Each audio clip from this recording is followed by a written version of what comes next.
Have you heard of the principle of jus soli, or better said, the right of soil? Why is citizenship important? Do you take it for granted? When a baby is born on a plane or in international waters, he or she gets the birthright of the country they're over. This is what should be just. Currently, a bill, H.R. 3482, is in the works to be passed in Congress, and this bill would grant American citizenship at birth to those born in American Samoa. Because of now, they are considered nationals. With all of the advantages in mind, the passing of the H.R. 3482 will greatly benefit the American Samoans who wish to receive automatic citizenship at birth rather than just becoming a national. The Samoans would have the benefit of American citizenship and will be able to participate in government activities such as Americans. American Samoa would also legally be able to receive government assistance. They would benefit tremendously as they are a great part of the American military, and for now, they serve the U.S. government as nationals, not citizens. With one glaring exception, all persons born in the United States or its territories are U.S. citizens. This is said by Gabriela Oliveira, who is the American Civil Liberties Union. She goes on to claim the exception are persons born in American Samoa, a U.S. territory since 1900, who hold an obscure and discriminatory status as non-citizen nationals. One could obviously ask in this situation, why does it matter? Does the lack of citizenship really affect them in any drastic way? To answer this, it is best to refer back to my opening statement, which is asking if you know why citizenship is important and if you take it for granted. Oliveira claims persons born in the U.S. territories, for example, Puerto Rico, are citizens at birth and can vote in the United States, local elections upon moving to one of the 50 states.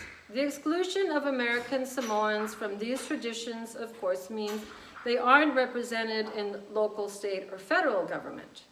There have been American Samoans who have advocated for fair treatment in this regard in the past.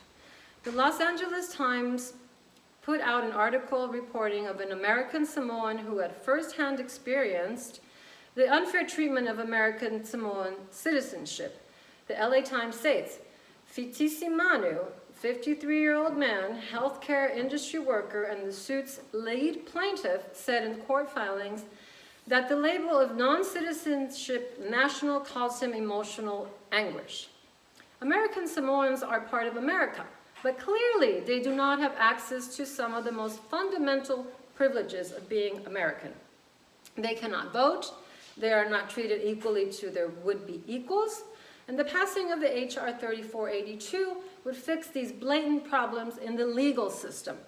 Now, it seems awfully strange that someone with a U.S. passport would also apply for a citizenship.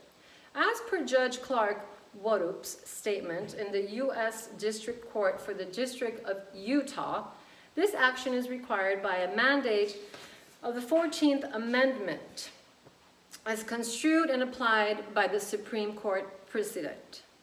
Although American Samoa is an unincorporated territory, it is not a constitutional birthright to become a citizen. American Samoa's name states it, America.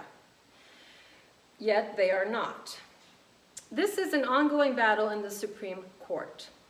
Now, according to Tuana versus United States case, December 14, 2015, approximately 54,000 Americans, nationals live in American Samoa.